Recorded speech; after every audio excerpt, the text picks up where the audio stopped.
Hasty isn't immediately like screaming like he's not doing like Hitler salutes. Oh my god, bro, he's a communist. Like people need to relax. Like we saw today, like Joel Davis mobilized. Like he told everyone with the NSN to go out and attack Hasty. So we know like that's what they're literally doing right now, and it's just retarded. I think it's retarded. We have to push him hard after he becomes leader. I don't think we should force him into a position of taking a whole lot of stances that are going to screw his ability to take over the party. Yeah, I don't understand. Well, the only people I think who want to try and do that are literally accelerationists who would prefer that there be no right-wing government at all. I think literally the NSN idea is, well, have a communist government of Australia in power for 30 years, get the Anglo share of the population down to 20%, and then we're going to have a magic civil war and we get to kill everyone. And it's just mentally ill. Like, Andrew Hasty can form a national conservative government and he can lower migration straight away. Let's have a normal mainstream option. I mean, there are accelerationists, obviously, who don't want an actual solution through democratic means. But what they're talking about is like this insane mentally ill acceleration. We are talking about acceleration right now. I mean, when we're talking about a guy who's currently not the leader, who can be aggressively pushed towards more extreme positions, that is acceleration in itself. I want to cut you off, John. I think extreme's not necessarily the way to put it. I think we should just say the mainstream position is that Anglo-Australian should not be made a minority of the country. I think it's a mainstream normal I think that's a pretty normal position to have. I think we shouldn't say that. I mean, it's extreme for the Liberal Party, right? It's extreme for their audience. Yeah, it's moderate in here. It's moderate. It's a moderate opinion to have on the stream of consciousness. But it's Look, I mean, I'm going to be that guy that always both sides. Sorry about the audio. I had a dog doing. No, it's fine, man. I'm going to both sides argument this thing. Look, I broadly agree with Drew that you don't want to go into this like turbo insane accelerationist viewpoint. But similarly, there are Corbynists of the they're Corbynists of the right. They're like purity Corbynists, of the right wing. But similarly, and this is someone who has, been Dutton pilled and Abbott pilled prior to that, only to just be fucking, sitting there pulling their knives out of my back. I just, I have to caution people against incrementalism, right? So I think what Enoch's saying is right? If Hasty takes leadership, that's on him to figure out and navigate. The point at which he does is where it's up to us to drag him to the right on every single issue and go, no, sorry, it's not enough. Well, your nice populist video, like it, not enough. I'm not turning out to vote, and I'm not coming in and backing you, and I'm not promoting your content until you announce X, Y, and Z policy.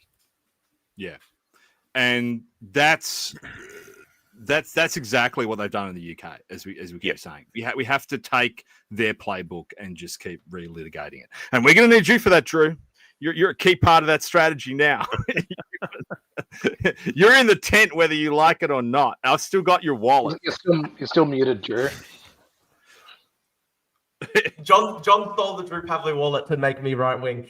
Listen, I want to say I'm actually very mainstream and very moderate and very centrist. I think it's very centrist to say that we shouldn't make European Australians a minority of the country. I think that's actually a very normal mainstream position. I think my read of it, right, is if you went to the average person on the street, they don't like white identity politics. They don't want to be seen as racist and stuff like that. But equally, they don't want to be made a minority of the country. I think that's probably where the average person is. That's my take. If you ask the average person on the street, they don't like what NSN is doing and stuff like that. Equally, I don't think they want to actually be made a minority in Australia and the entire country to be completely terraformed.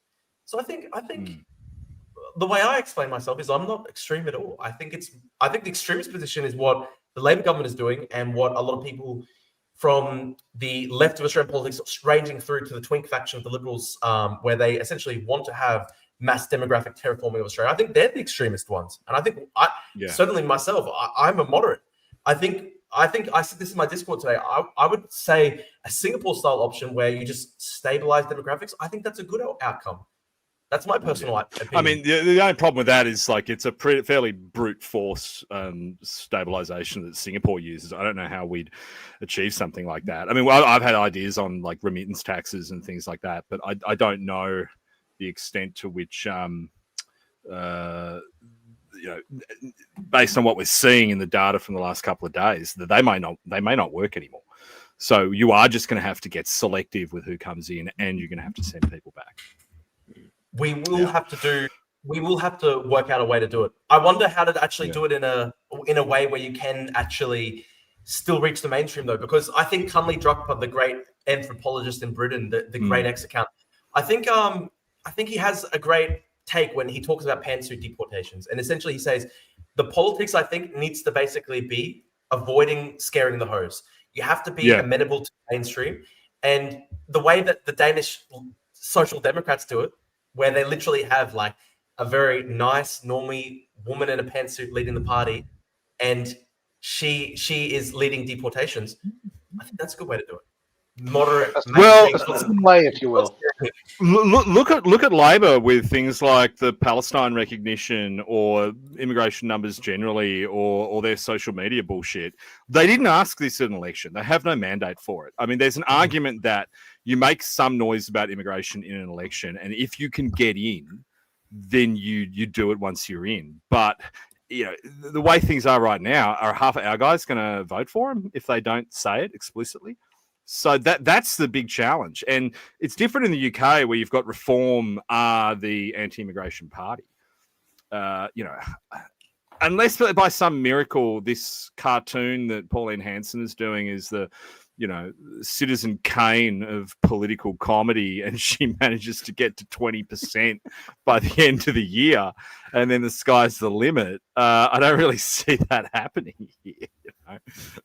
But before you came on, Drew, we were talking about the big news out of CPAC, which is that Pauline Hanson is doing a cartoon. Feature length. Please explain cartoon. Is it actually a feature length one? Yeah, it's feature length, this one. So wow, that'll change things. That's huge, massive. Right? That's huge. That's huge. Yeah. How did you guys find CPAC? I was none of us went. Seconds. So. Oh, you didn't go, John? No, I didn't go, man. I went. I'm on holiday, so I bailed after Backpack. So you went to the Backpack one, but not CPAC. Nah, man. Backpack was fun. All our friends are there. I actually believe in their central project. Going to CPAC, and I mean, the only thing that looked interesting, and he actually probably did a better interview with you, was Connor Tomlinson. That was the only speech. That was so good. Yeah, that was the only speech that was any good. So he's a smart guy. He's a smart guy. I don't know if I would necessarily endorse exactly what he said about Fatima Payment, but she's certainly somebody who hates white people in Australia, and I think she's a very negative force in the country. Well, you got to call it out, right? Like this. If the Conservatives were smart, they would find some fucking way to Section 44 her. But I've got a comment. Like Laser managed to Section 44 Matt Canavan, right? Like Jesus fucking Christ. I've got a comment here. Someone says, "Wait, Drew, do you actually want remigration?" I want to explain. I'm not some psycho Edison guy who wants a 99% Aryan pure ethnicity. That's not what I'm talking about. I think, in particular, we've had like an elbow wave over the past like literally 3-4 years. That elbow wave has literally decreased. I think the share of the European Australian population from about 70% to 65% in just like literally 3-4 years. And so my policy is actually a very moderate one. I think you tax remittances, people who've arrived very recently, they can be encouraged to potentially return home. I'm not an extremist by any means. I think the numbers in recent years have been too high, and a lot of people do have to leave. This is the thing, though, mate, is that all of these positions are somehow considered extreme in the Liberal Party. You go and talk to a normal person and just say, look, should we send people back that shouldn't be here? Yep. Yeah. Obviously. But not according to the government. Not according to the government. Hasty saying that 100,000 rejected asylum seekers should be deported. I mean, I guess that now puts him on the far right of Australian politics, but really that is actually a moderate mainstream position. Yeah. Yeah. I haven't seen much reaction to it apart from our guys reacting to it online. Wouldn't most people be shocked that rejected asylum seekers are still in the country? Yeah. I think most people are shocked. What does rejected mean? But the media. Yeah, well, are they a security? Right? It's either that they're a security threat or they are not really asylum seekers. That's what the reject. That's the only two reasons you can be rejected. I mean, what are they waiting? Are they going to do all 100,000 through the ADT? Like Gray Conley having to sit there and hear like 100,000 cases. Like, what the hell? Oh, the AAT. It's funny. Yeah. It's bizarre. But we're getting blown up with comments, man. I'm trying to get to like all of them, but like as I load one, another one loads through, and then there's just so many people posting TLD, which for people who've just joined the stream means total liberal death. It's actually amazing. Keep posting it, and I've got some memes coming in on my timeline. I think this is great. We always manage to start a new viral trend every stream.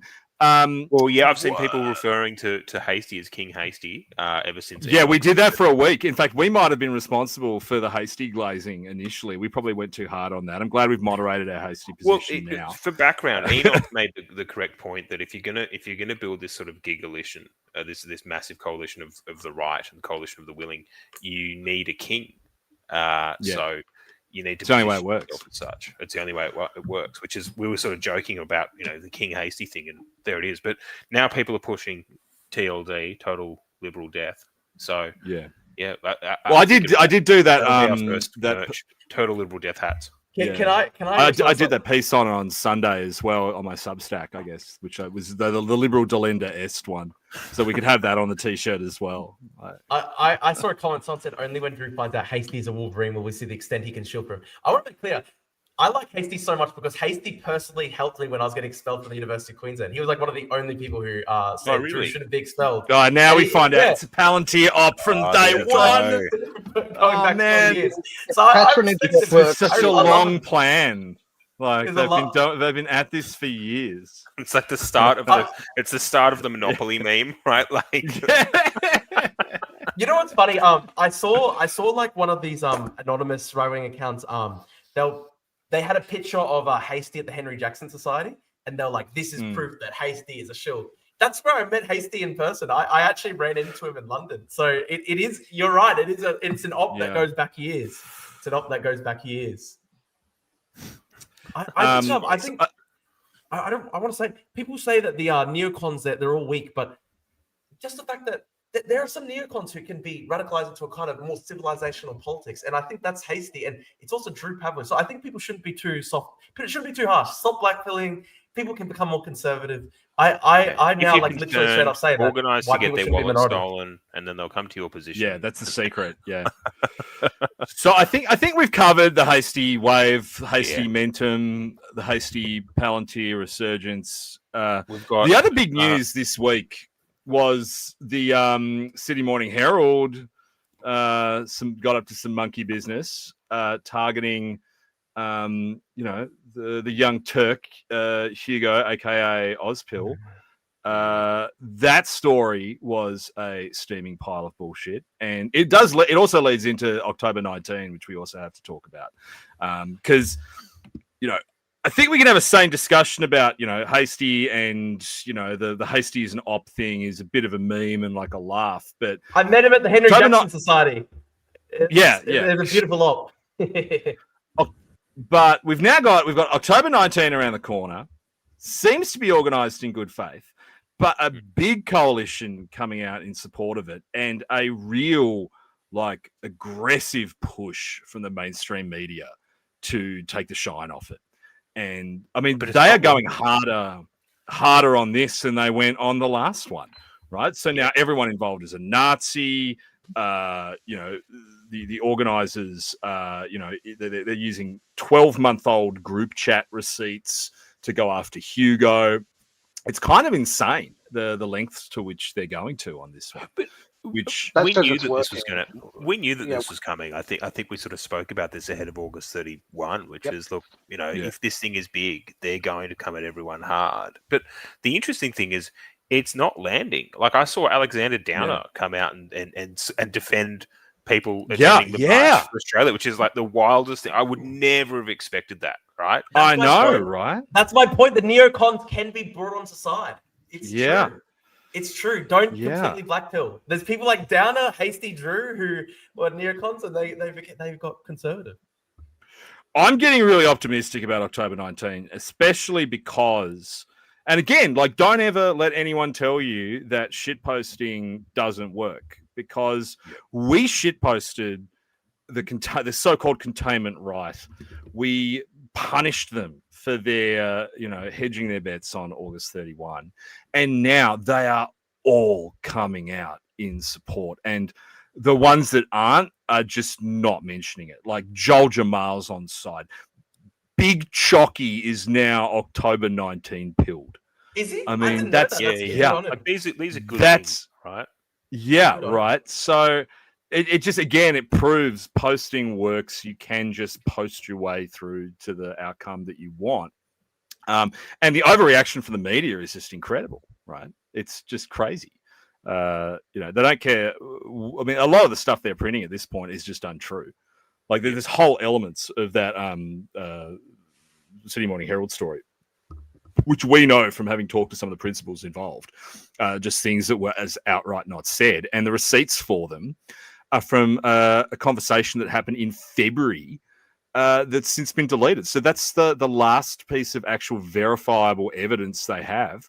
Everything else was just sources, off the record sources from inside whether it was the Freedom Movement or some of the freak shows in Beck Freedom's chat groups.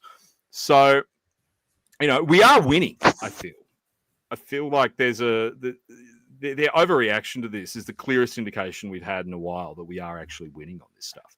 And we get more numbers on this stream than the City Morning Herald got on that article. So... Yeah, we're at almost 2,600 at the moment. And the thing is, like, these guys don't know what to do, right? They just keep using the same old tactic. Well, dig up dirt, throw shit, and smear everyone involved. The people that turn up to these rallies don't trust the media class. In fact, what you're doing is actually emboldening them to attend even more. So please keep doing it.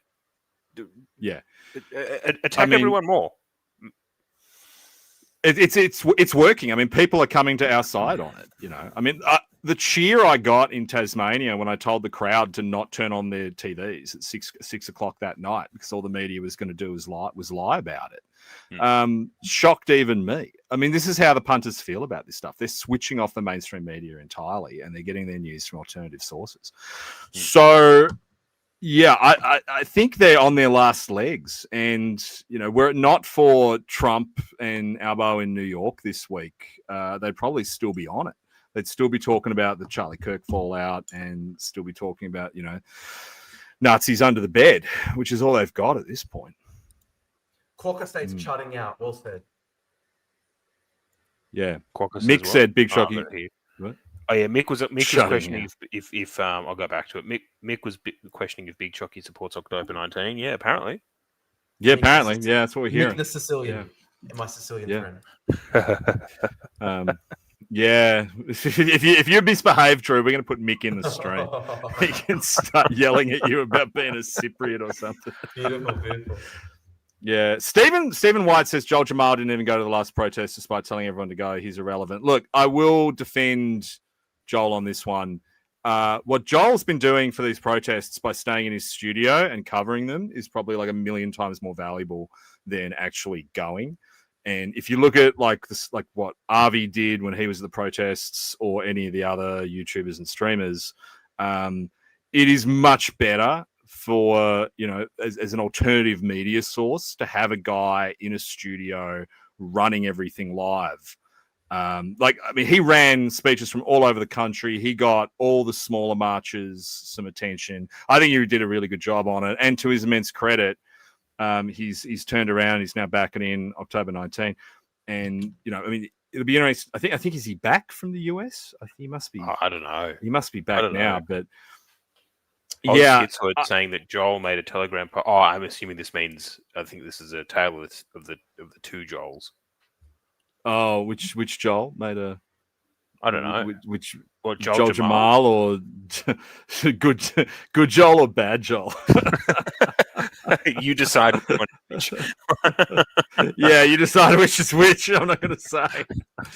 Yeah.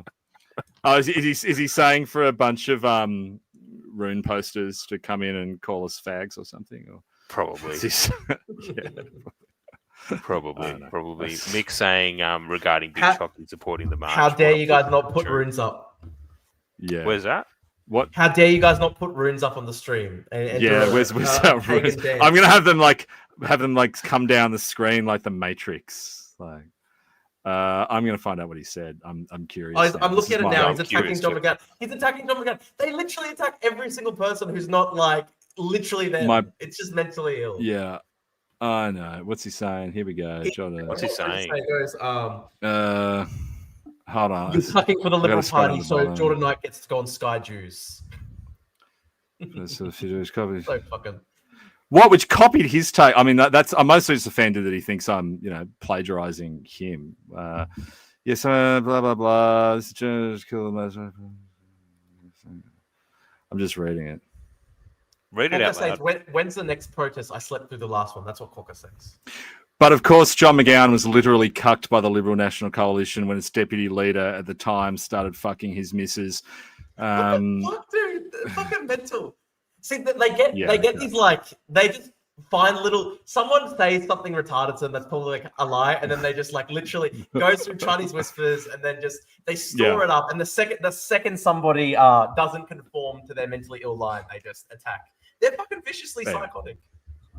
It's pretty funny. Go over and read it. I'll put it up on Twitter later because it's kind of funny. Yeah, I'll have read it. I mean, look, he called their it entire tactic tactic is that they want total liberal death, right? And we kind of so do we. And they've got there's better ways to do it. I'm hasty pilled. I'm still hasty pilled. I haven't had the experience of being black pilled by the Liberals yet, so I'm still hasty pilled.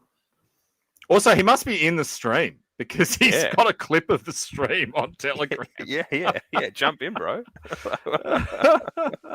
Oh fuck, that's funny. Yeah, okay. What are the comments like? This is Groypers. People are saying, Schizoid is Joel Davis. Maybe. I mean, it's kind of like the Percy situation. There's multiple fucking different holds that all link back to Percy. Maybe Percy's been Joel this whole time. It's funny. Nick's asking Drew if you're going to join the LNP. No, I'm not joining the LNP. No. I'm not joining any. I've literally already been in 4 political parties by the age of 25. I don't think I should be in a political party. I'm just a media guy. I'm a media guy. I get the views out. We had the Cosmaris Truth Nuke on my stream that led to a civil war in the Liberal Party. I'm working on the media side of things. Yep. Yep. Madam saying Jan 26 Australia Day, Million Man March, Sydney Harbour Bridge. Yeah. Look, I think people are going to get March fatigue after October 19. That's where we need to pivot to some other stuff and then come around back to Australia Day for something massive, right? And we've spoken about this before. Australia Day is something that we all need to push hard on and completely own the optics on. So yeah, I agree with Madam with an interesting profile pic there. Why is it October? Can someone explain to me why is it October 19? Is there a special significance to the day, or is it just a random date they chose? No, I don't know. Someone was trying to explain to me. One of the Brisbane guys was trying to explain to me the law behind all the dates and stuff, and I switched off because it seemed irrelevant. But I mean, I think the other thing is they got to give the cops some notice to get approvals for marching around. So I don't know. I don't think it needs to be a march. Is the thing. I think the marching overcomplicates it. You can just get everyone somewhere, listen to a bunch of speeches, do it that way. I mean, you look at the energy that Trump generates in the US. It's just a bunch of people standing in an aircraft hangar listening to him speak. I mean, it's increasingly clear there's good speakers. Do it that way. Get everyone in one place, get someone up on the stage because, if we are going to dig a way out of this collective nightmare in Australia, and it is going to take some kind of populist leader, the only way you're going to know who it is if you keep stress testing guys. We've got a chat from Connor Tomlinson. He said, "Good day, Patriots." That's awesome. Oh, good day, Connor. Mate, you should send him a link. You've got his number, haven't you? Just send him a link. Yeah, okay. I'll send him a link. He might be busy, but I'll send him a link. That's fine. Whatever he's doing, stream of consciousness is obviously more important. So mate, Connor, we're trying to save this country, right? Like everything that's happening in the UK, when you adjust for population size, is happening fucking tenfold in this country. It is, the UK is on this hellscape disaster run until guys like you and Carl and all the Lotus Eaters guys and Rupert turn things around. We don't have a Rupert. We don't have a Connor yet. It's just this stream and a couple of dudes online. And we need all the help we can get to turn things around. So we really don't have a lot of resources right now. Yeah, Yeah, like we don't even get donations. We're just we don't even get donations. It's just me and account. It's just me and my bastard child with Barnaby Joyce. Like, it's... yeah. Maggie Perry asked, "When is John McGowan joining the Drew Pavley Alliance?" That's so true. Is that the real Maggie Perry, or is that someone impersonating her? Okay, yeah, I'm not joining the Drew Pavley.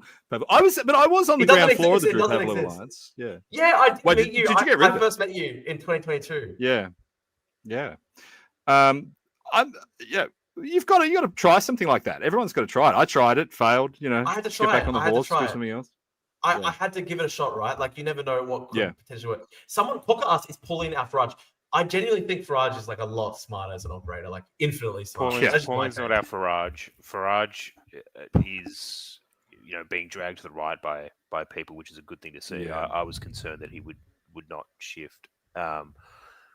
We don't have a Farage. We don't have a Rupert, right? And we don't have a Farage. Yeah. And we need both. And that's not a slight on anyone in the right politically, who's elected at the moment, but you guys aren't that, and someone needs to be. Someone says Rennick is the guy. What are your thoughts, John? And actually, I'm still trying to find out what Rennick said at Chris Covery's thing. Did you go to that, Drew? Unfortunately, I didn't go, but I've never seen Rennick really talk about immigration as much, to be honest. Well, I have heard him talk about it fairly positively, but also he hates any kind of ethnography. Like, he hates talking about Australian cultural values, that kind of stuff. Like, he doesn't see color. He's one of those. He's like an economic policy wonk type. Yeah. We're all just economic. We're economic units with various haplogroups, and the haplogroups don't matter. He thinks that we're just like flesh-bound sort of GDP. He's helpful. He's helpful, but he's not. He's not our guy by any stretch of the imagination. There's a comment by he's from the Ron Paul political school of asking about the gold standard all the time as well. Yeah, he's one of those guys, right? We had a comment by a Labor guy, Faze, and he says, "Oh, you guys have Rupert Murdoch, so you're fine." Like, I don't think these guys understand. Rupert Murdoch is so different to what this new right is. Like, Murdoch arguably would hate us. Yeah. That's if he even knows what's going on. I mean, I don't think he cares at this point. He got agitated about Charlie Kirk, but that's probably just the editors at his mastheads who could read the tea leaves. I don't think Rupert Murdoch cares, and he's on death's door basically. Lachlan's got the keys to the kingdom. As soon as that guy is in the ground, Lachlan's just going to sell off parts of the empire. Like, the Daily Telegraph's going to get converted into a drop shipping site or something. Like, even talk about, talking about what News Corporation thinks, I think is kind of redundant at this point. They do trash numbers. I just think the whole thing's kind of dumb now. They don't really. Sky News still gets a regional audience, but everything else is just circling the drain. That's why I'm glad at least there are some right-wing papers, but I wanted to bring up. But they're not right-wing. They're not intrinsically right-wing, and they're not even like vaguely libertarian. Look at the way they backing in the social media ban and shit like that. True, good point. Actually, I don't think. Traditionally, News Corporation just had good numbers about audience share and via their advertisers, and so when we look back and say, "Oh, News Corp was right-wing," no, News Corp would just had their finger on the pulse of what the majority of people thought and felt. And that's why News Corp's biggest numbers and most profit came during the Howard years, because they just it was the zeitgeist. What they were putting in the papers was what people wanted to see from their politicians, created a feedback loop. Everyone was happy. Everyone made money. The country did really well. And they lost their way. Maybe like 10 years, started about 10 years ago, and it really became clear during COVID, when they missed the boat on COVID and backed in the establishment on that, and their audience just started falling away, and it's never come back, and I don't think it's ever going to come back. So Maggie Perry says, by the way, like, you should follow Maggie on X, because I prefer her stuff to Anthony Green's on elections. Does this mean we officially have two women watching the stream? We've doubled the the female count? I think so. Yeah. Wow. But I think because Maggie's what, like fucking teenager or something, but probably going to be our next Anthony Green. But ground game running management was ridiculously impressive in Queensland. I mean, it doesn't take much, though, really, does it? Like, it really doesn't take much to be impressive at this point. Pauline doesn't even have a ground game at all. It literally doesn't even exist. Yeah. Like they actually, Pauline actually does pretty ridiculously well, considering like basically a party does not really exist around her. She just is basically the candidate. Just basically the candidate. Well, she's trying to make it happen and failing, right? Like, right. I mean, she's got the branches. She's charging $40 for it. Hey, we got Selena here as well, so that's a couple more. Jump on, Selena. Yeah. What's the Liberal Party quota that they're trying to get for women? Will we ever be able to achieve it? we only have 2, but they're good ones, right? Like, yeah. What do you reckon how do you actually win over women to this kind of movement? How do you actually do it? I don't think you need to. Yeah. I don't think you need to, but there is. Again, I'm sorry to keep pointing to the UK, but it's kind of the only reference point we have at the moment. There's this chick named Jess Gill who's doing some pretty good content over there. So she's doing like a women's safety initiative, which solely talks about the sky high rate of migrant rape statistics against British women, right, and sexual assault statistics and things like that. And she's blowing up. So if there's anyone out there that's willing to do that, Selena, if you want to dive into the stats and get out there, reach out to Jess Gill, see if you can do an Australian version of the Women's Safety Initiative, because that's a good way to own the optics. And how are you going to get attacked? Right? A left-wing journalist is going to say this female is speaking out against sky-high sexual assault rates amongst migrant communities. Well, okay. Did you see that post I put up on? I did it on Twitter during the week, and I think the Noticer covered it too. It was about Nikki Osborne, the model who writes for News.com, being told to cover up her cleavage in the Qantas lounge. Did you see that? She didn't say. A perfect example, right? She didn't say who. What whether it was a Star Wars named person or something that did it. But the one with and then the woman who got busted breastfeeding the week before. Like, so it's 2 examples of it in a row. I mean, that's the kind of stuff that resonates with women. But Selena's saying that she's working on something like the. Sorry, mate. Well, Selena's saying that she's working on something like the Women's Safety Initiative, but the data here is harder to find. That's true. Maybe we should all chat at some point, because there are ways to get the data. It just takes a little bit more of a process, and you need to be a bit more coordinated on it. And then, sorry, Enoch, I interjected, mate. Apologies. Yeah, that's all right. The coverage I saw of the Qantas lounge thing, it was covered by a picture of her in like basically nothing. It had me going. Yeah. No, that was the Noticer. The Noticer put that one up. Yeah. Right. Okay, yeah. I thought that might be the case. Yeah. But it's still a good story. Like, I think everyone kind of knows how stuff like that comes about. I mean, nowadays in the UK, you got the signs at public swimming pools where they don't want you in a bikini. These are the kind of cultural shifts that happen when you start indulging in mass demographic replacement. Also, if we just step past women's issues, like, they don't really have any sectional interests that are left to win. Like, they've got equality. Like, unless they're going for full-blown superiority, like, they've got all the things. I think it'll fizzle as a point of political interest. Yeah, I think you're right. Dave, the Aussie man, saying, funny how this podcast doesn't take in talking points from normal people like us. Okay, send us the talking point. Maybe we'll talk about it. Yeah, what are the normal people talking points right now? What do normal people care about? I tell you what, here's a talking point that normal people care about that I'm surprised no one on Twitter has been talking about. Probably because no one on Twitter is that old. But the extra $50 per hour for in-home care for the seniors is incredible. And have you seen this?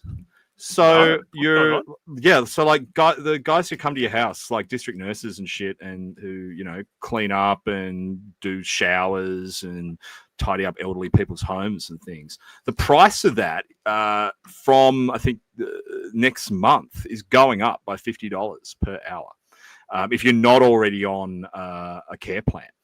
And there's going to be people who just can't get it anymore. Like, and these are the people who, come over and, make food and stuff like that. So, it's almost like Labor have picked sides in who they think their demographics are. I know they keep saying that they don't do that, but the fact that, there was a shibboleth in Australian politics for as long as I could remember. You don't fuck with seniors at all. But the fact that Labor are now doing it suggests to me that, they've just written them off, kind of like straight white men. Their coalition that they're building is, North Face jacket, laptop people, women under 30, and immigrants. Right, that's the coalition they're building, and anyone outside of that, they don't give a damn about. I mean, this goes back to the sort of long-winded post I had about Hasty, which is that the guys on the right in the coalition, they don't want to pick sides, right? I was saying that one of the things that he needs to do is he needs to clearly articulate, who his policies are designed to benefit and who they punish, right? You need to start effectively a class optics war. And the coalition don't want to do that. They want to talk about sort of these are true liberal values. Well, what the fuck does that mean? Who's benefiting? Who doesn't benefit? Labor Party is willing to do this. Labor Party is willing to pick who they represent and who they're going to completely rat fucking ignore. And they're playing to win. And so far, they fucking are winning. So we need to do the same. Max Chandler Marxist says, who would you guys pick to be the leader of Australia if you could pick Rupert anyone Lowe in the world? Rupert Lowe. I like Lowe. He's a smart guy. I'm Rupert Lowe pilled. He's the guy. Smart guy. He's a smart guy. Can you imagine how grumpy he'd be if he was like magically transported here and had to rule here because you said so, bro? Yes. Yeah. Yes. What about you guys? It's a hard one. I don't even know. I mean, apart from me, I don't even know who I like that much. Yeah, same here. No suitable candidate to represent the will. Yeah. Maybe a Drew and I just run the show. So true. Duumvirate. No suitable candidate Brian, to represent my will. Yeah. That's what the sovereign citizens write on. Yeah, no suitable candidate to represent my will. Yeah. I can think of. You could resurrect him. Maybe. Yeah, Enoch, have you got a preference? Resurrecting people, then probably Enoch Powell then, but Mark Latham. Mark Latham, of course. Mark Latham. It's got to be Mark. Mark. Yeah. I don't know why it's going to be Mark. Yeah, so it's why didn't we think of that straight away? Yeah, Mark. Rupert Lowe is like in charge of migration and home affairs and things like that, and then Mark's just kind of in charge of everything else. We'll be fine. Yeah, I'd be Mark Latham's chief of staff. I reckon that would rule. That's the job I want. Yeah. Chief of staff to Prime Minister Mark Latham, the job I was born to have. I'd even take like senior advisor in that administration. Yeah. Fuck you saying Bukele. Yeah, you know what? Bukele would be good. I don't know, but like everyone glazes Bukele, but at the end of the day, like how hard was El Salvador to fix up really? Like you just do some light police state there, it was going to fix it up. I don't think you just send out a miracle. Yeah, exactly. I won't say that joke. Sorry. Stephen Miller. Let's just bring Stephen Miller to Australia. As soon as Trump's term has ended, we should have a campaign to bring Stephen Miller here. A special envoy to bring him over. Special envoy. Maybe Trump could make him ambassador. Rupert Lowe is not the answer that she expected. Yeah. Dude's based. What do you want me to tell you? Yeah, he is pretty based. I don't know. Selena says the master of Australia. The master of Australia, Mark Latham. That's Farky saying Bukele is the best example of nationalism currently. Yeah, I mean, but John's right. As much as I glaze him, and I glaze Bukele a lot, right? He's had to use like a tyrant mentality in a country that was ruled by criminal tyrants, and it's worked, and it's a fucking beautiful success story. But do we have the same kind of issues here? Not really. I mean, you need to drop the in Victoria. Yeah, sure. Yeah, in Victoria. So he can be Premier of Victoria. There we go. Well, I think I've covered this back when we just used to do the space, like how easy. I mean, Victoria just needs to do what New South Wales did in the early 21st century. Like, just like in New South Wales, they had a Middle Eastern crime squad, they had a Southeast Asian crime squad. You just need a South Sudanese crime squad in Victoria.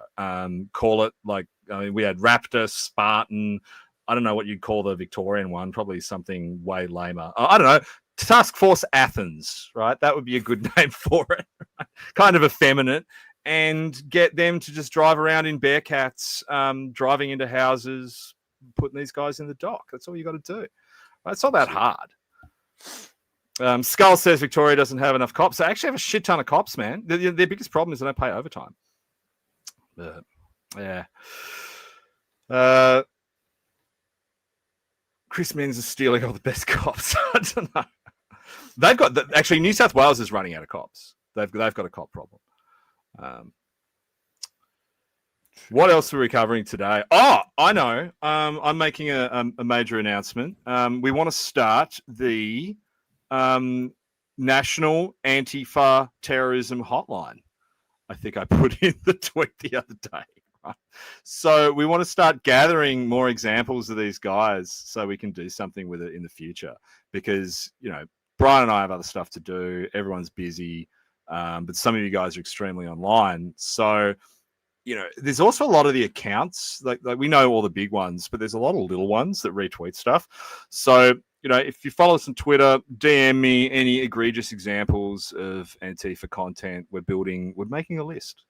And maybe we'll send it to some friendly people in the State Department in the US and see if we can't get some predator drone strikes happening. Ben says the Black Rose. No, we're not calling it that. We are specifically not calling it that after what happened in the Sydney Morning Herald. Yeah. So, anyone else got anything? Sorry, my thing completely just like fucking died in the ass.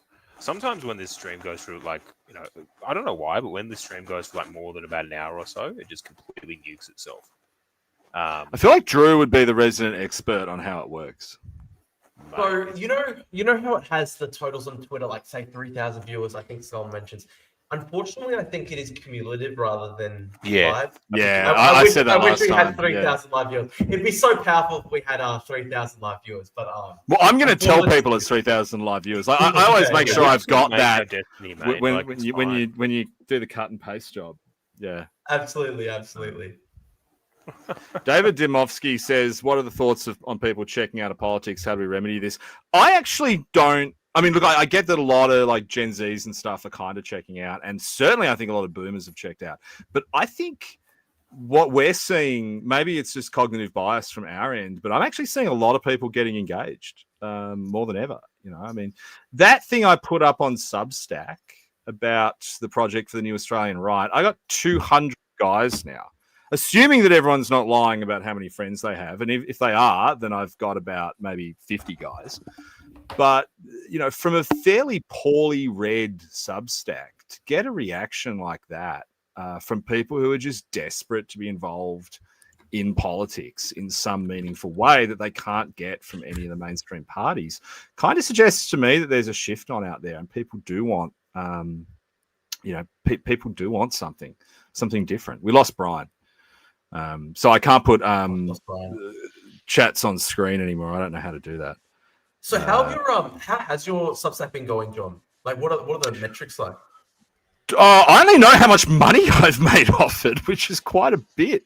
So, like a guy on like the first week paid $100. I've got like maybe 20 subs or something. I was shocked at just how much money you can make out of that. And so, originally, I just intended to just post kind of disparately, and I didn't want anyone to pay for it. I didn't know how it worked, so I just left the sub thing up, and then the subs just started rolling in. So I'm going to take it kind of seriously, I think, and at least try to put something up every week. And I'm giving thought to what I can put behind the paywall that people might actually pay for, which I don't know.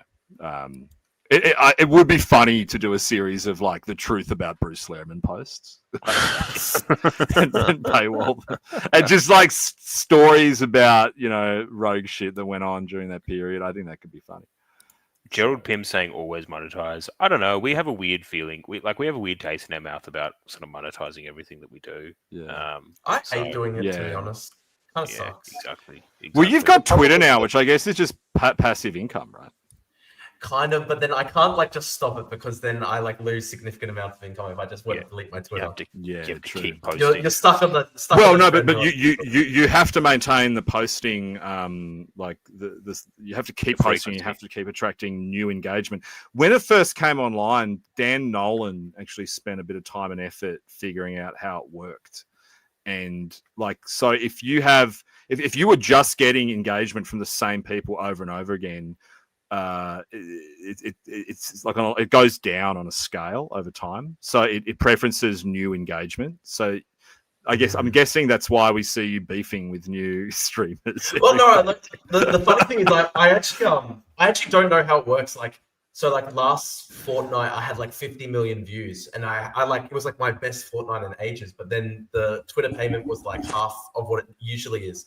So it just fluctuates massively. I actually have no idea, but it's good. I'm glad that Elon bought the platform and put in place the payment system. Like it's good. Well, it is one of the most important things that happen in right-wing politics probably ever, because we were all being shadow banned. If you talked about conservative political issues prior to Elon's purchase, then you could all the big accounts or the big right-wing accounts on Twitter got there via word of mouth from other sites. Because like if you wanted to follow Bronze Age Pervert on Twitter prior to Elon owning it, you had to physically type his name in to find his content and then follow him. And it wouldn't show up in your For You feed. It was only after they released all those controls that we all started finding each other. Like Brian and I wouldn't have met each other if it wasn't for that. Greyman asks, "Hey John, what's the current Misha Saul law?" He just bailed out of X, dude. He's that's sad. He's on, but he posts on Substack every day. Like you can read his stuff there. I can't blame him. Like if you're not, I mean, he's a guy who's kind of he's got some great political opinions, but I don't think he wants to get down in the weeds with politics. So like we are. In which case, I can kind of understand why he wants to be somewhere else. Anyway, his stuff on Substack's just as good. What else we got in the chat? I'm sure. I don't think it's far right rage bait. What's far right about my opinions? Like I've literally got I've got an entire explanation for why my politics shifted to the right. Like I literally was the victim of crime. I was extremely upset about how so many leftists mainstreamed like support for terrorism after October 7. I don't like rising levels of Islamic extremism. I also don't like mass demographic terraforming of Western countries. So I've literally got like an elucidated, fully explained system of thought explaining it. It's not just that like I just woke up one day and I was like, oh, Ian Miles Chong, I'm going to start posting like Europe has fallen and shit. That's not what I'm doing at all. I've literally got my own. I've got a full system of thought. I explained myself, and I write long like effort posts that are like 1,000 words long blog posts basically all the time. I explain my views very deep level, and also I had somebody today saying, "Oh, Drew, you're just a grifter. You just shifted right for money." Dude, early in the year when I wrote that MAGA Mouse thing, and it went really viral among like sort of like anti-Trump people in America. And the Bulwark shared it. I could have made heaps of money as like an anti-Trump guy, but I literally don't base my politics off that stuff. Like I fucked over I would make more money as just like a Destiny orbiter, and instead I turned on Destiny. So like I just literally follow what I believe in. Yeah, because Selena pointed out you're just a normie right winger. Like nothing you post would be that controversial. Like the most controversial thing I say is that like white people shouldn't be made a minority in their own country. That's not even extreme at all. Though. That's a moderate position. But they consider it extreme. Like when I did that interview with Paddy Manning for the ABC, I just frankly spoke about the Great Replacement, and he freaked out. He nearly turned the recorder off and said, "Oh shit, you can't say that. Now I'm gonna have to ring up all these experts to refute the Great Replacement theory." So Paddy Manning actually, John, Paddy Manning messaged me as well, and he said, "Do you want to be on the article?" I actually didn't really get back to him because I didn't necessarily want him to write an article where it's like Drew Pavel was the leader of the far right. That's not how I see myself at all. I'm like a moderate guy, so yeah. Well, I don't think. I mean, I don't think that's quite how he was framing it, but he was just desperate to get more people in there. Now, look, Green Goblin's been asking in the chat, New South Wales election, what's the plan, over and over again. Dude, the plan is that you should run, Green, if you are in New South Wales. Just run as an independent for anything. That's what everyone should do. And I'm going to be up there in 2028 with as many right-wing independent candidates as we can find and as much money as we can grift from selling TLD T-shirts and Substack subscriptions. And we're just going to run in safe Liberal seats and see how well we do. That's the plan. Look, we're going to support Mark Latham, who's the best guy that's running. He'll be up again. Look, John Ruddock's really good, the Australia's most conservative libertarian. But that's the only solution for state government. The most important thing for state government is the platform. And the platform on state government is housing and energy. And on housing and energy, it is about responding to immigration and making sure that these guys don't get the easy run to flood the country with the 1.8 million migrants that are on Albo's, shopping list for the next 5 years. So that means, campaigning against higher densities, like, what they announced in, which suburb is it? The leafy one, Waverley. Campaigning against new coal-fired power or, any new, any new gas development that they want. Anything that is going to keep the gravy train on immigration going. That's the plan. John, you know what's really interesting? I actually remember going back to 2022. I remember seeing, who was the last Liberal Premier? Name escapes me suddenly. And he had 8 Gladys kids. Berejiklian? The guy with 8 kids. Oh, Dominic Perrottet. Yeah. Oh, Perrottet. Sorry, my bad. I remember Perrottet literally saying, we want to bring in 2 million people in 4 years. Oh, yeah. Yeah, no, they were crazy for it, man. They were massively. They were so open about it. They literally said that what they're going to do. And did you check the receipts on how much money Harry Triguboff gave him? I don't know, but they literally were so open about what they did. They were like, we're going to bring in 2 million people. And I remember looking at that and I was like, that's nuts. And then they did it. They actually just did it. Yeah. Oh, no, I mean, I remember going back to 2017, we were talking about the housing crisis, that they, even back then, we were getting dispatches from Alex Hawke in Canberra that they were planning this, that we were going to get swamped with migrants. And that's why the pressure was on to increase densities, increase the number of houses being built. This is pre-COVID. We knew about that. Nice. And we stepped up to the challenge in 2017. I think we built 128,000 houses in New South Wales that year. Well, we're second in the OECD for home construction. We actually build a lot of homes. Yeah. We do. It's just it's not enough to keep pace, and that's why the prices don't go down. But see, this is where the thing we've got to, and I will not capitulate on this, is being anti-YIMBY, or what used to be known as NIMBY. You have to go after what is effectively the raw material, the fuel for the immigration, for the mass immigration agenda, for the that's how they can keep doing it. They can't keep doing it if they can't have anywhere for them to live. Exactly, and it's okay to say it's okay to say no, I don't want my fucking suburb turned into just another sea of dog boxes. I actually like having my suburb, as a nice communal area. So community character. Yeah. Exactly. I used to be YIMBY when I was younger until I realized that actually it's just that is the accelerationism for everything that we don't want. I was the same. I was YIMBY pilled as well until I realized, no, this is how they're doing it. This is the fuel for the machine. Before the last 4 years as well. Now it's full on replacement levels. It's been ramping up our whole lives. It didn't used to be that a little bit of extra density was actually part of enabling, replacement strategy. A great replacement. Oh my God, I've said it. When I'm going to find it, but Dr. Stephen Shavura's speech to Backpack. Hopefully the guys, if the guys from Backpack are still in here, we have to get the video of that speech and put it up, because this is exactly what he talks about. He talks about like the cul-de-sac that he grew up in. He names all his neighbors, and that's kind of where the whole speech launches in. Is, you know, this is how Australians were meant to grow up. You know, you were meant to live in a neighborhood where you knew everyone, which had cultural homogeneity, and that, you know, racial homogeneity was an outgrowth of that.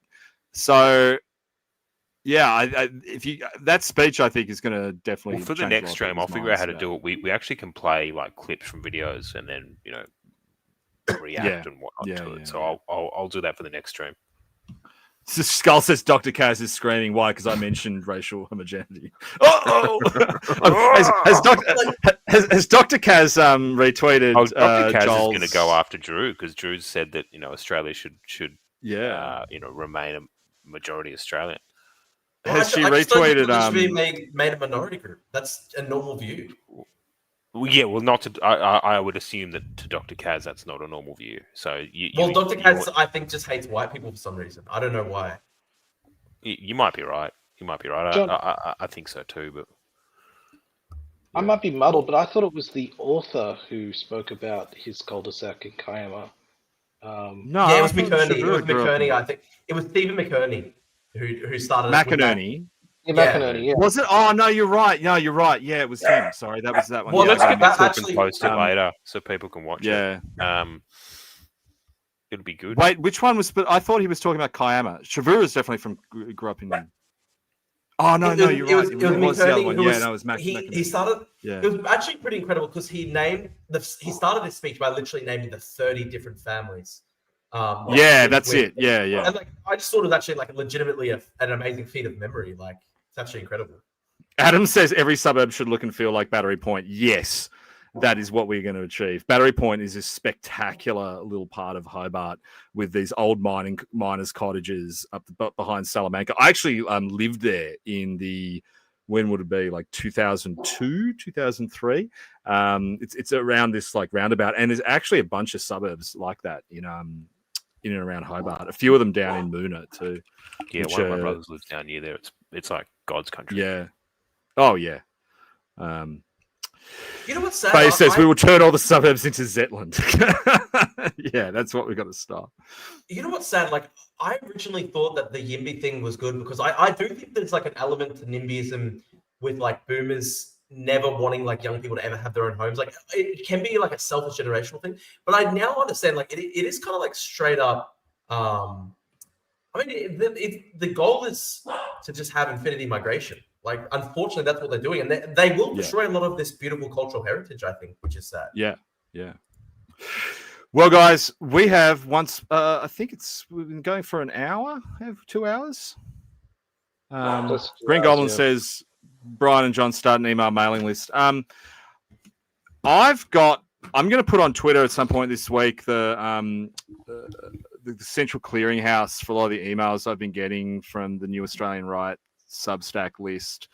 And someone asked earlier too, have I got a Discord? I currently don't, because it just seems like too much effort, and I am old, and every 10 years older you are than these guys, it reduces the number of active social media accounts you can have by one, which is why I currently don't have Instagram. It's just too much effort, and also all my ex-girlfriends are on there. So I'm at kind of my social media limit, but it is becoming clearer Discord might be a good place for some of this stuff. That's where Charlie shooting got radicalized. Yeah, Discord. And it would be funny if Cam Wilson then infiltrated my Discord. That would be hilarious. Stream, guys. Did he get were there any consequences? Were there any consequences for Cam Wilson saying that Charlie Coach should be murdered? No. But that's. I mean, he didn't say that technically. He just said, "Please come to my super secret Discord where you can talk about it." And say whatever you want about it, which was different, but still bad. Like, look, in the US, he would have lost his job, but we're not at that point here yet, unfortunately, but we will be. Schmilly says Discord is Antifa owned. I know, I spoke to them. The terrorist organization known as Antifa. Yeah. I don't know. Is it? It is kind of funny that it's called Discord. Piratical saying Drew geeked out. They've new kind of extreme right wing. What did I kick out? How did I kick out? Piranical, we do record these streams now, so if you find it, you can clip it and cap cut it if you think Drew geeked out. But it's actually on my YouTube as Well, well. I've got it on my YouTube. we are gonna wrap up, I think, because we're coming in on 2 hours. It has been a good stream, man. I can't believe Connor he didn't jump in. Yeah, we got Connor in. That was cool. Yeah, it was really cool. Smart guy. MF Blonde keeps asking John, is it true that Drew said the N-word? It is true. Just so I heard it. Yeah, I did hear it. It was sub audible. It was like a backmasked one. Like, yeah. These guys say that I'm black. These guys say that I'm not white. So I should be able to use it in rap songs. Yeah, but he said it with love. Will Snoop Dogg say the N-word at the grand final? I wonder. At the AFL grand final. Yeah. Who is? Rowan says, "Give us a tip for the grand final." You are a sports fanatic. I am not. I just had to know a lot about AFL for the Tasmanian election. I don't know, man. Who's even playing? Did the Lions win? I can't remember. The Lions. I think it's the Lions, isn't it? Lions is in there. Brisbane. Yeah, it's got to be the Lions. Lions. It's Cats and Lions. I'm going for the Lions, just because fuck Victoria. Yeah. Yep. I'm just glad it's not Collingwood. Yeah. Fair enough. Well, let's see how it goes. Yeah. Powerful stuff, everybody. Sweet. Thank you guys. Another powerful stream. Thank you Drew, for jumping on. Thank you guys. Good as always. Skull. Enoch. I wanted to say earlier. I just want to say I disavow anything anyone else said in the stream. I can only be held responsible for what I said. That's fine. Yes. Kaz will probably still hold you responsible for everyone else. I wonder if Kaz gonna post Joel's thing about me that he just put up. Maybe because we should ask Kaz to join the stream one day. Fuck it, why not? Yeah. She just like uncritically shares NSN every day. Like she's like, oh guys, Joel. I know she loves those guys. And she literally called just in case. Yeah. She literally had a post saying like Joel is like a smart, handsome young man, and then she straight up goes like, "Oh, Joel has a new Telegram post, guys. Here's the tweet."